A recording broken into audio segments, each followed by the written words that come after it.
우리는 지난 시간을 통하여서 하나님이 참 좋으신 분이다 이라는 부분을 창조의 장면을 통하여서 확인하였습니다. 하나님께서 아담에게 모든 것을 다 세팅해 주시면서 그러면서 이제 이 만물을 다스리고 통치하고 지배하라 라고 하는 그러한 장면을 통하여 하나님은 어떤 면으로 우리에게 다가오시냐, 세 가지 면이 있다. 하나님 우리를 사랑하시고 우리를 좋아하시고 우리를 믿어주신다. 그래서 하나님이 우리를 사랑하시고요, 또 좋아하셔요. 좋아하시기 때문에 같이 계시기를 원하십니다. 그래서 하나님께서 지금 이 예배의 시간에 우리의 예배를 기뻐 받으시고 여러분의 삶 속에 같이 머물기를 기뻐하신다는 걸 믿으시기 바랍니다. 하나님 우리를 믿어주셔요. 믿어주시기 때문에 우리에게 어떤 사명을 맡기시는데 그 사명을 감당할 수 있는 힘도 주십니다. 만약에 내가 감당할 수 없다면 그 일을 안 맡기셨을 거예요. 근데 감당할 수 있다. 너는 나를 의지하면 충분히 이 일을 감당할 수 있어. 그렇게 믿어주시는 거죠. 그러니까 우리가 살아가면서 때로는 가장의 일이, 때로는 직장에서 맡겨진 일이, 교회에서 어떤 사명이 나한테 버겁다, 어렵다, 힘들다 하더라도 하나님께서 나를 믿어주신다. 내가 감당할 수 있으니까 이 일을 맡기셨지. 이런 마음과 믿음을 가지고 하나님의 도우심을 간구하면서 감당한다면 여러분 능히 감당할 수 있다는 걸 믿으시기 바랍니다. 실제적인 하나님의 도우심이 임하게 되어 있습니다. 하나님은 이렇게 우리를 사랑하시고 좋아하시고 우리를 믿어주시는데, 그런데 오늘 이 땅을 살아가는 우리의 삶의 형편은 어떻습니까? 아무 걱정이 없습니까? 그러시지 않죠.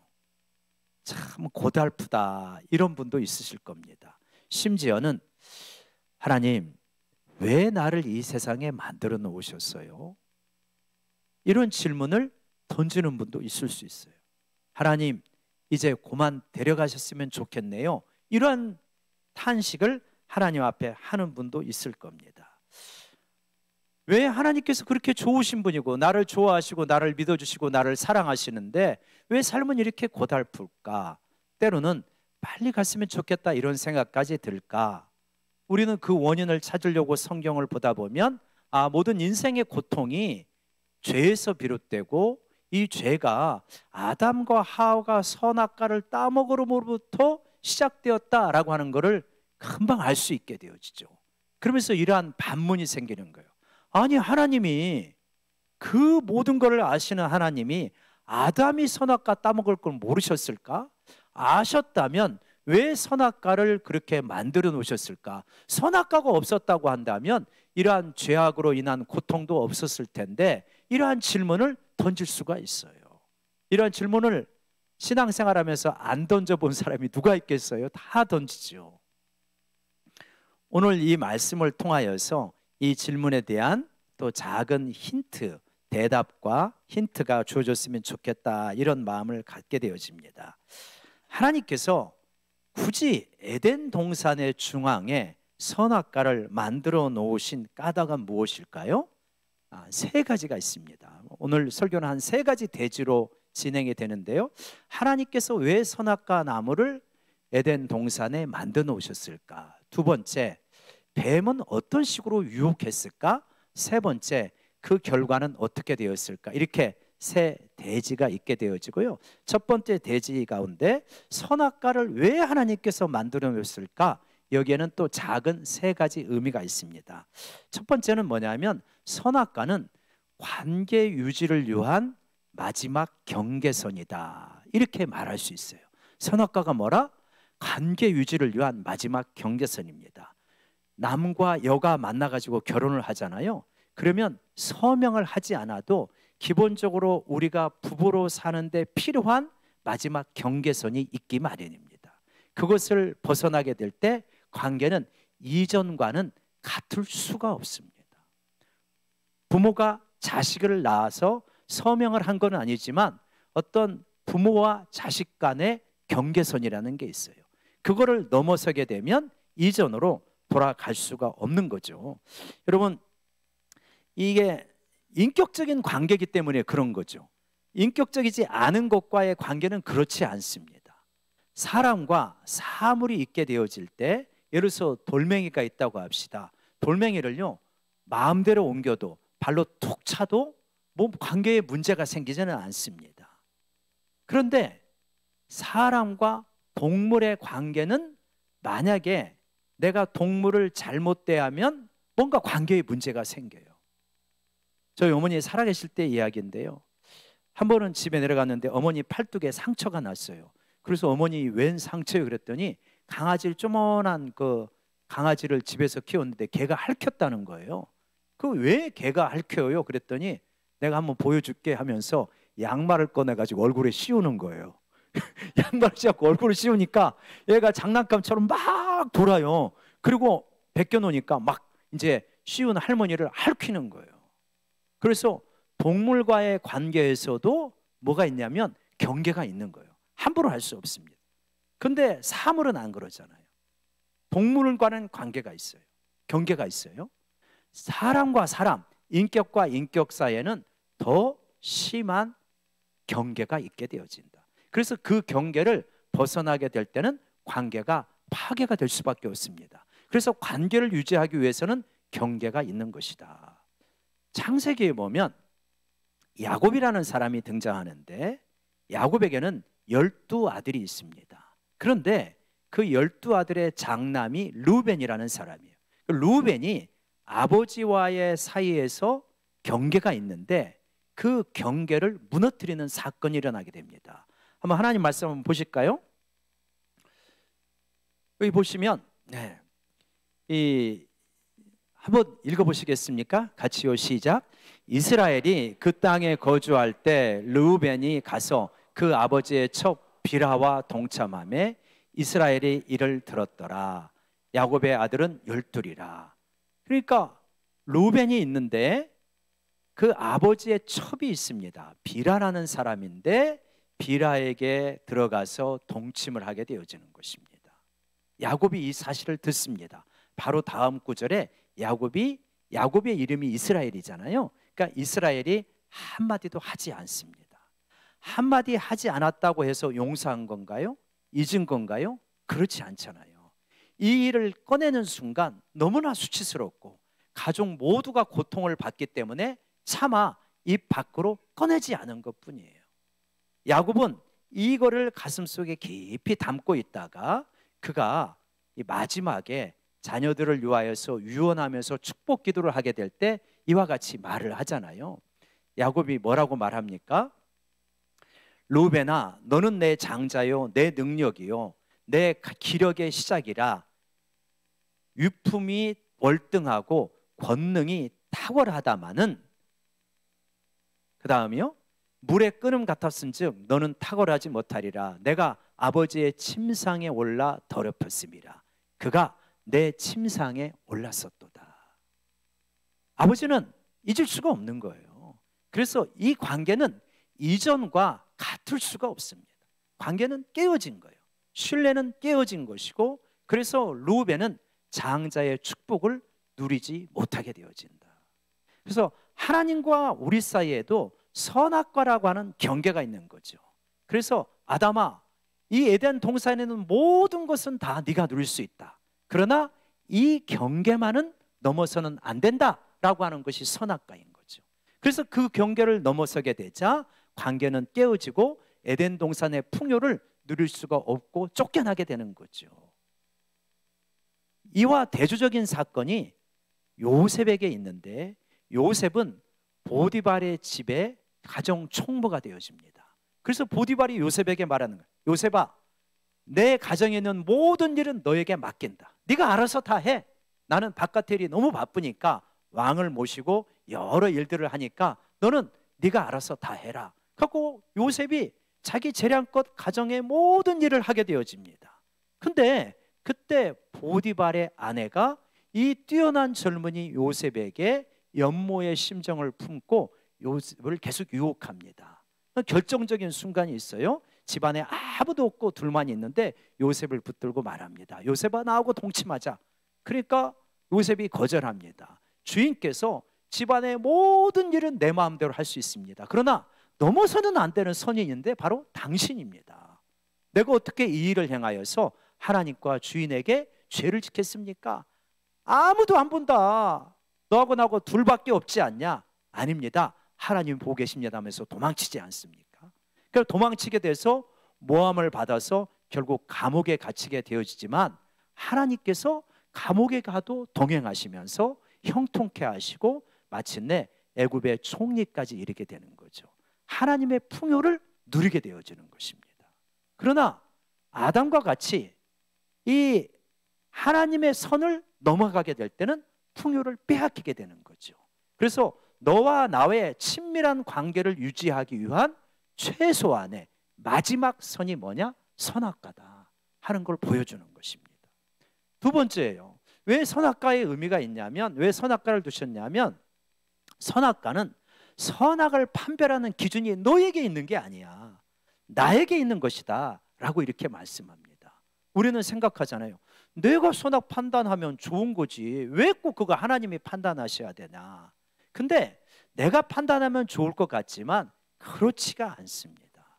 창세기 보면 노아의 홍수 장면이 나올 때 하나님께서 노아의 홍수 직전의 모습을 이렇게 말합니다. 같이 읽어볼까요? 시작. 그때에 온 땅이 하나님 앞에 부패하여 포악함이 땅에 가득한지라.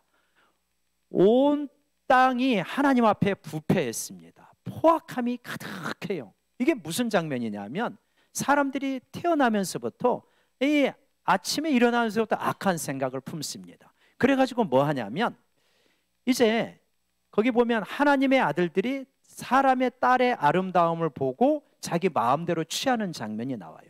근데 하나님의 아들들이라고 하는 것은 몇 가지 설이 있는데, 저는 뭐라고 말했냐면, 하나님의 아들들은 그 당시에 왕과 권력자들, 장군들, 힘센 사람들이다 이렇게 말씀을 드렸어요.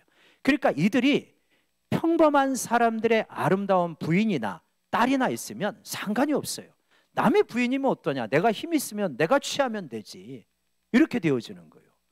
그래야말로 국가가 아직 제대로 형성이 안 됐기 때문에, 경찰 권력이 없기 때문에 힘 있는 사람이 다 자기 마음대로 취해버리는 이런 세상이 된 거예요.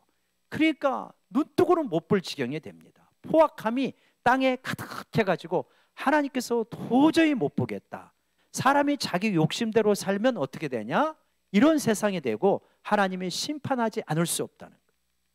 또 여러분, 사람이 자기 생각에 옳은 대로 살면 될 것 같지 않습니까? 사사기가 그걸 말하잖아요. 사사기의 혼란이 계속 가중됩니다. 나선형처럼 계속 가중되면서 더 혼란스러워지는데, 사사기 마지막 장면에 왜 사사시대에 이러한 혼란이 왔는가 하는 것을 마지막 구절에서 말하죠.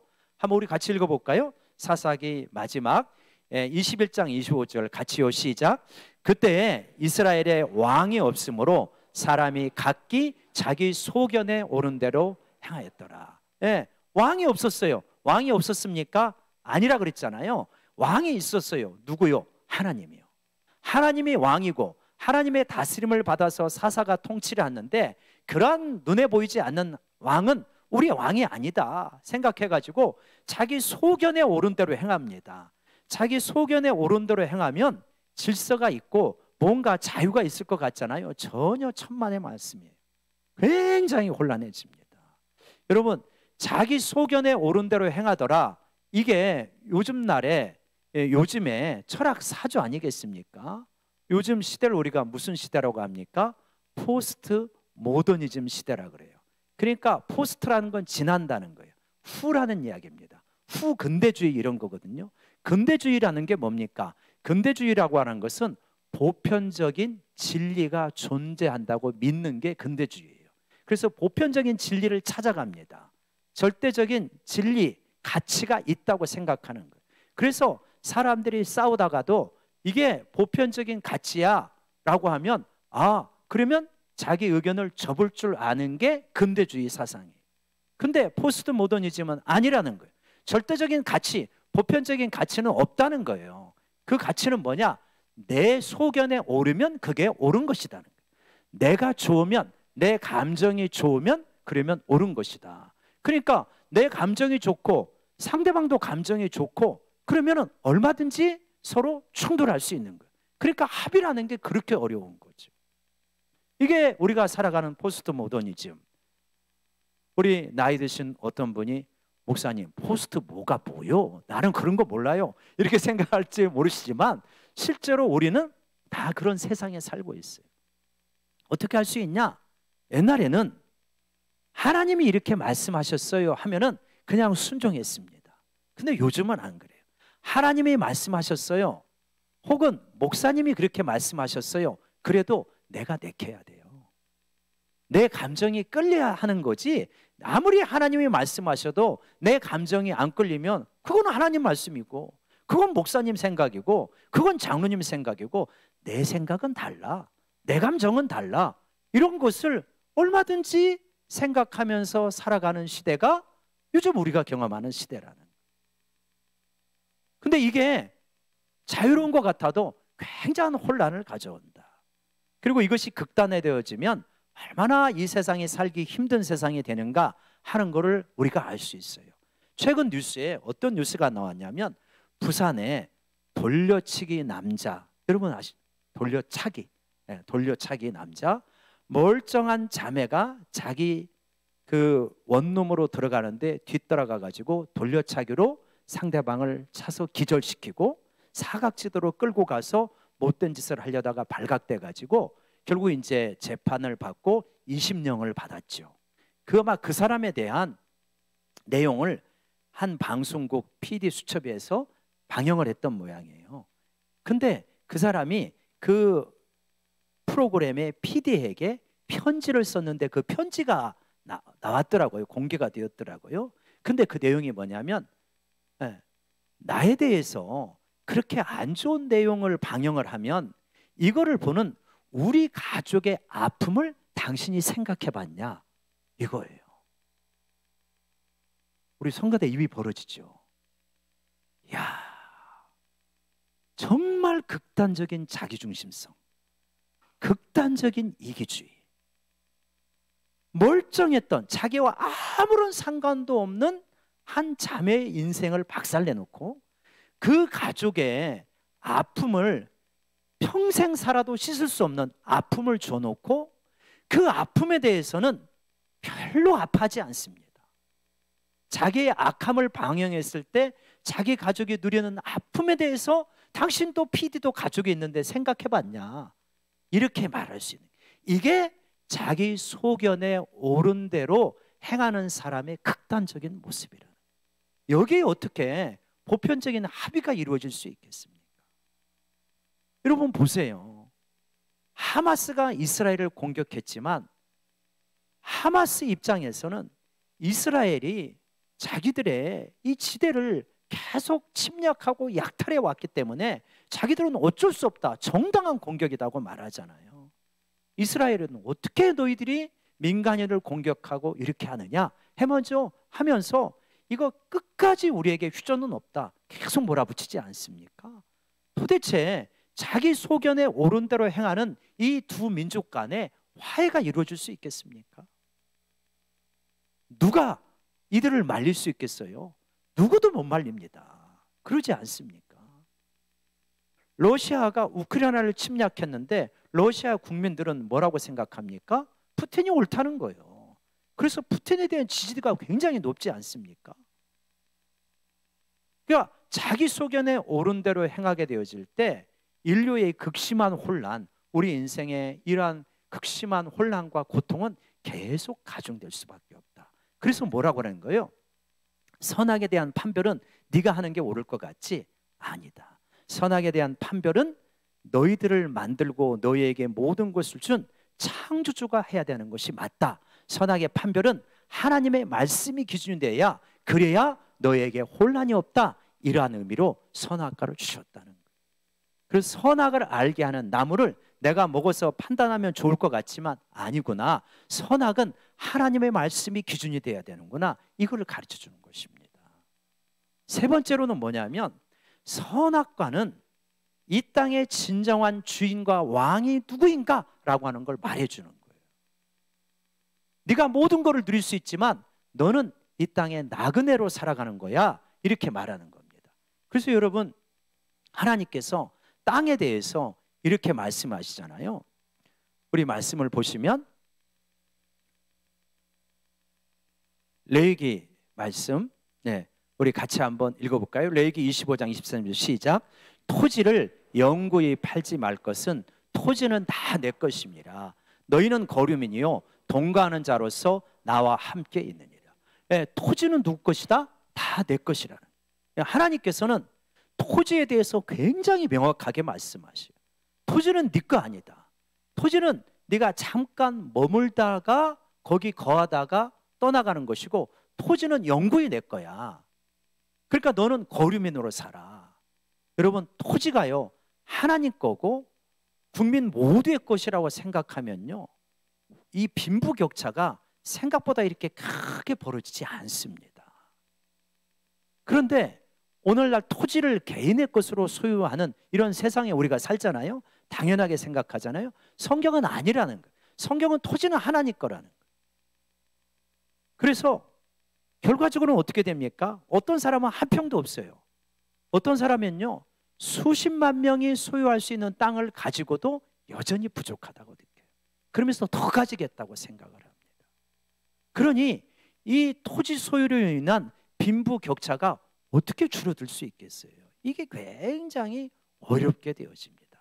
그래서 이러한 기독교 정신에 입각해가지고 헨리 조지라는 사람이 토지는 하나님의 것이다. 빈부격차, 자본주의가 발달하면서 빈부격차가 극심하게 되었을 때 마르크스라고 하는 사람은 노동자에 의한 계급 혁명으로 이 빈부격차를 없애야 된다라고 접근해가지고 20세기를 피해 시대로 만들어버렸잖아요.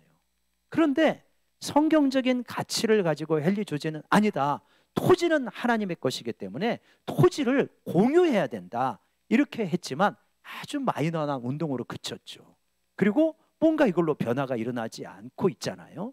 근데 여러분, 이게 의미가 있는 것이 IMF가 우리나라를 공격했을 때, IMF에 어려움이 있었을 때, 그때 IMF의 어려움을 피한 나라는 어떤 나라입니까? 대만, 싱가포르 이런 나라였어요.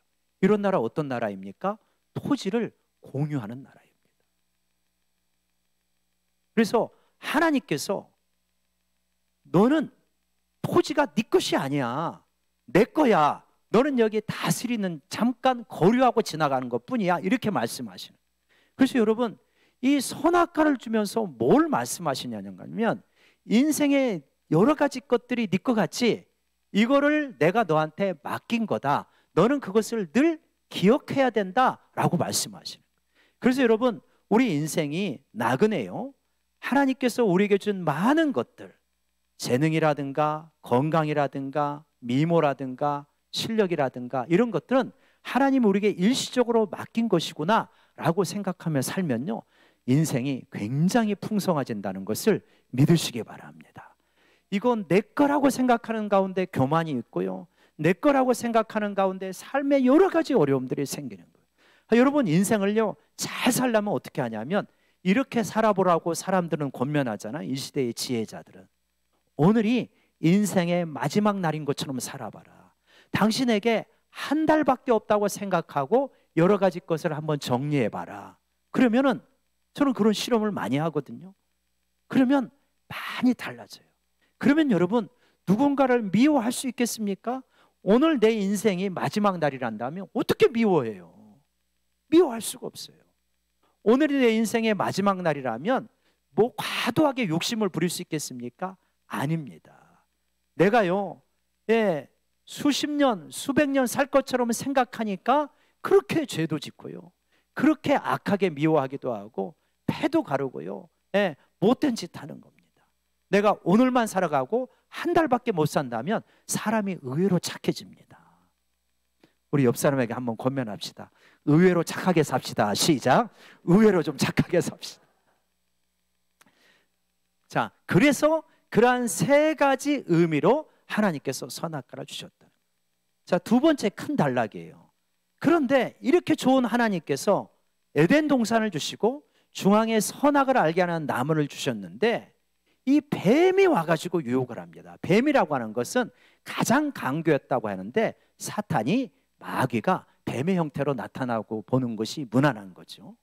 뱀이 가장 강교합니다. 하나님이 주신 선한 것들을 완전히 왜곡시켜 버립니다. 어떤 식으로 왜곡하는지 한번 세 구절을 살펴볼게요. 근데 여러분, 우리가 하나님의 말씀이 있고 밑에 뱀의 말이 있는데, 뱀의 말을 읽을 때는 여러분이 말할 수 있는, 여러분이 표현할 수 있는 가장 간교한 목소리로 읽어보시기 바랍니다. 그래야 이게 좀 실감이 날 거예요. 첫 번째입니다. 위가 하나님의 말씀이에요. 하나님의 말씀 거룩하게 같이 읽어봅시다. 시작. 동산 각종 나무의 열매는 내가 임으로 먹되. 동산에 있는 각종 모든 나무의 열매를 네 마음대로 먹을 수 있어. 얼마나 풍성하신 하나님이십니까? 얼마나 좋으신 하나님이에요. 여러분, 하나님을 인색하게 생각하면 안 돼요. 하나님은 하나님의 울타리 안에 있는 모든 것을 내 마음대로 할 수 있게 하셨어요. 이게 엄청난 거예요. 예. 여러분, 그런 거죠. 예를 들어서 하나님 우리에게 검은 머리를 주셨지만 나는 금발이 좋아. 금색깔로, 은색깔로, 파란 색깔로, 옛날에 우리 녹색분도 있었죠? 녹색깔로 얼마든지 만들 수 있는 거예요. 그렇죠? 예. 하나님의 울타리 안에서는 내가 얼마든지 할 수 있다는 거예요. 임의로 먹을 수 있다. 얼마든지 선택할 수 있다. 이렇게 하나님은 풍성하신 분입니다.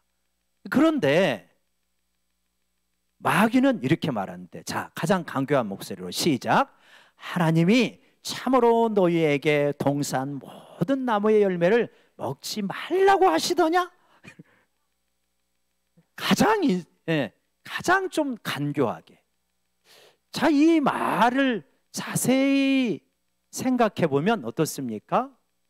하나님은 모든 나무의 열매를 먹을 수 있다고 했는데 동산 모든 나무의 열매를 먹지 말라고 하더냐?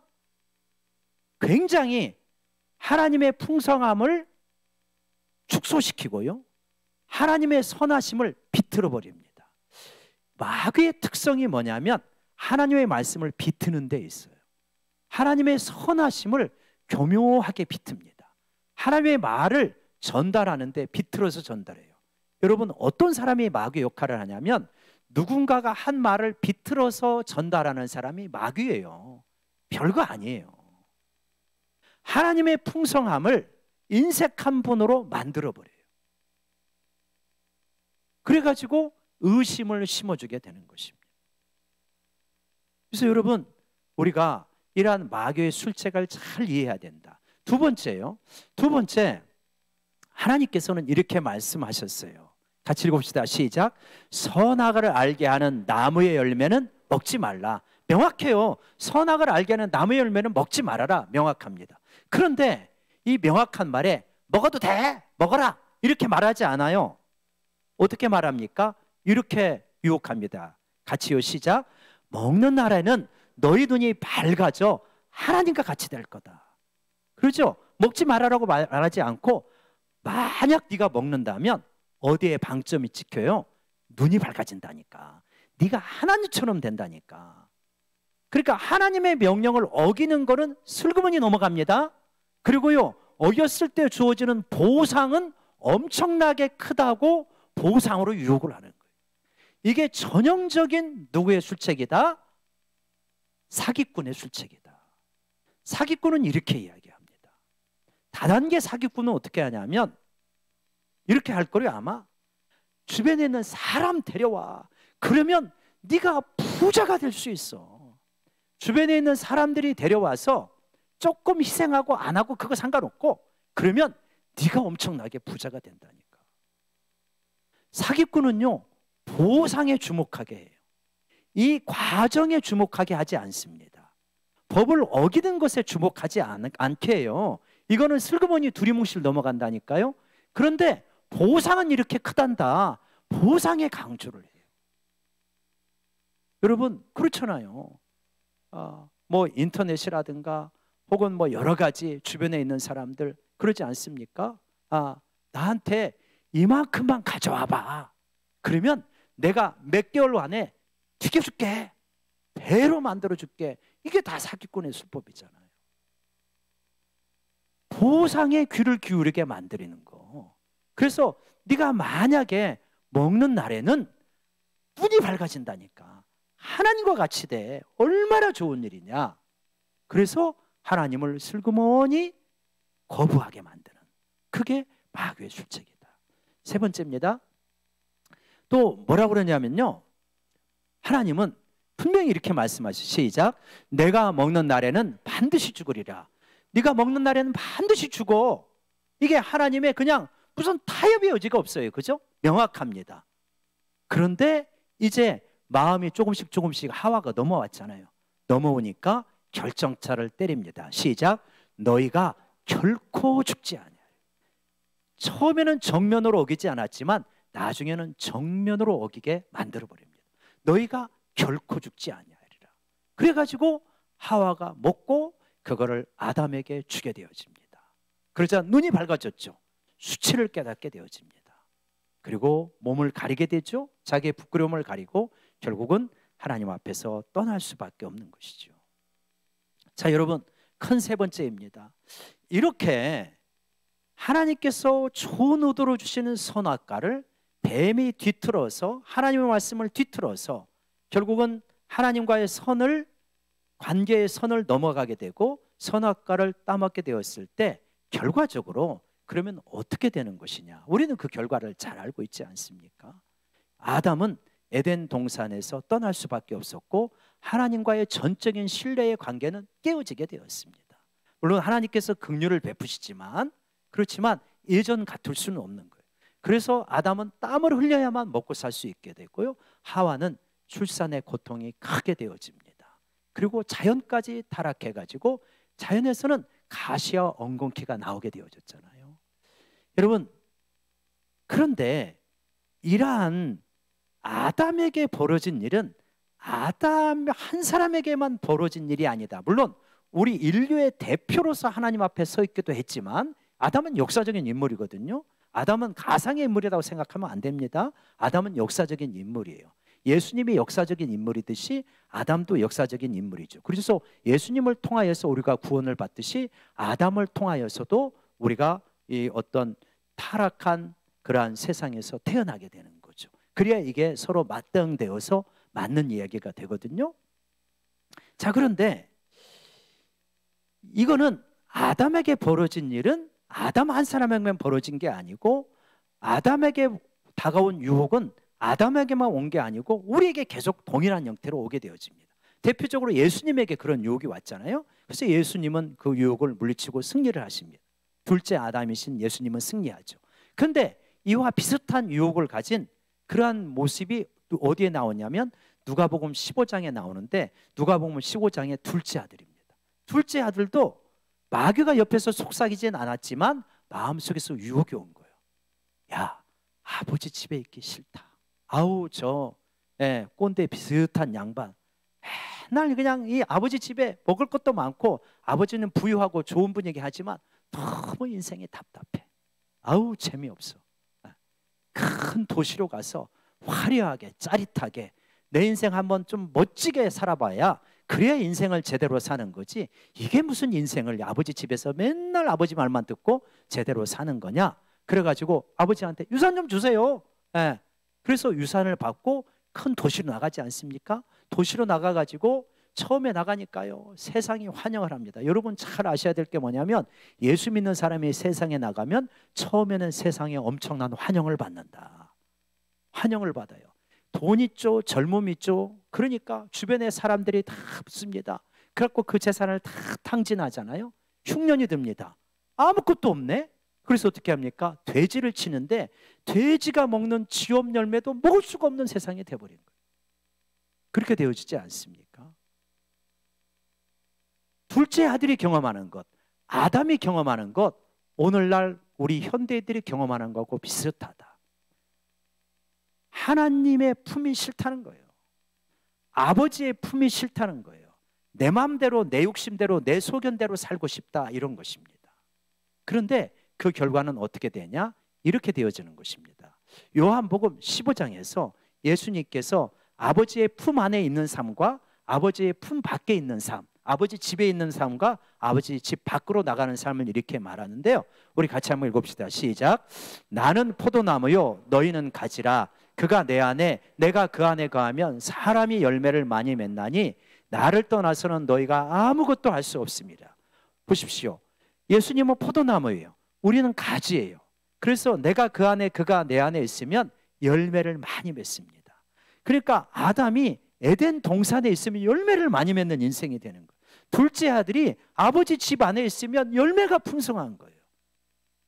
우리가요, 하나님 품 안에 있으면 선악과를 따먹지 아니하고 하나님 품 안에 있으면 열매를 많이 맺게 되어 있습니다.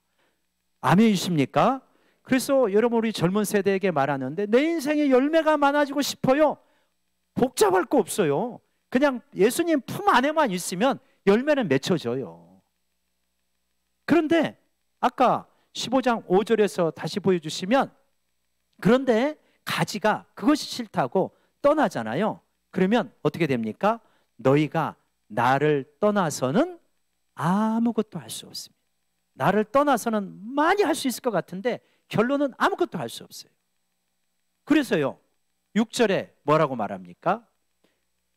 한번 같이요, 시작. 사람이 내 안에 거하지 아니하면 가지처럼 밖에 버려져 마르나니 사람들이 그것을 모아다가 불에 던져 사르느니라. 보세요. 가지기 때문에 나무에 붙어 있지 않으면 말라버립니다. 혹시 이런 분이 있을 수 있어요. 내 인생이 왜 이렇게 말랐지? 인생이 말라버렸어요. 가지는요, 아무리 똑똑한 체하고 아무리 잘난 것 같아도 포도나무에 붙어 있지 않으면 다 마르게 되어 있어요. 나는 교회 다니는데 왜 말라 있지? 가지인데 붙어 있는 것 같지만 제대로 안 붙어 있는 거예요. 영양분이 예수님을 통해서 와야 되는데 제대로 붙어 있지 않으니까 말라버린 거예요. 지금 말라버린 내 인생을 바라보면서 탄식합니까? 여러분, 가지에 온전히 붙으시기를 바랍니다. 그러면요, 언제 그러냐 싶게 진정한 생명의 수액이 흘러나온다니까요. 그래가지고 마른 게 생생해지고 꽃이 피고 열매를 맺히는 인생이 되어집니다. 여기는 늦은 법이 없어요. 아무리 늦었어도 하나님 앞에 돌아오면 이러한 역사가 일어나게 되어집니다. 아버지의 품을 떠나면 어떻게 되냐? 비참해진다. 선악과를 먹게 되면 비참해진다는 거예요. 그래서 선악과 하나 먹었다고 인생이 이렇게 비참해집니까? 그거는 굉장히 단순한 거예요. 그 말이 아니에요. 선악과를 먹었다는 것은 뭐냐면 아버지의 품을 떠났다는 거예요. 하나님 품이 싫다는 거예요. 하나님 등지고 살겠다는 거예요. 하나님 믿고 안 살아가겠다. 그냥 내 욕심대로, 내 소견에 오른 대로, 내 좋은 대로, 내가 하고 싶은 대로 살겠다, 이 말이거든요. 하나님 없이 살겠다. 이게 선악과를 먹는 인생인 것입니다. 그러면 어떻게 되냐? 비참해진다. 마를 수밖에 없다. 그래서 여러분, 선악과는 하나님이 사랑의 표시로 우리에게 주신 겁니다. 네가 이 선 넘어가면 네 인생은 마를 수밖에 없어. 그러나 이 안에 머문다면, 가지처럼 포도나무에 붙어 있다면 열매는 절로 맺히는 풍성한 삶을 살게 될 것이다. 여러분, 하나님의 품 안이 가장 좋다는 걸 믿으시기 바랍니다. 이 품 안에 머무시기를 주의 이름으로 축원합니다. 기도하겠습니다. 하나님 아버지, 하나님의 품 안에 있는 것이 가장 복된 것임을 우리가 알게 하여 주시옵소서. 주님 안에서 주님 곁을 떠나는 것이 얼마나 어리석은지를 깨닫고 한두 번 시행착오했다면 다시는 떠나지 않는 인생이 되어줄 수 있도록 도와주시고, 하나님 품 안에 있는 것이 얼마나 좋은지를 늘 누리며 살아가게 하여 주시옵소서. 예수님의 이름으로 기도드리옵나이다. 아멘.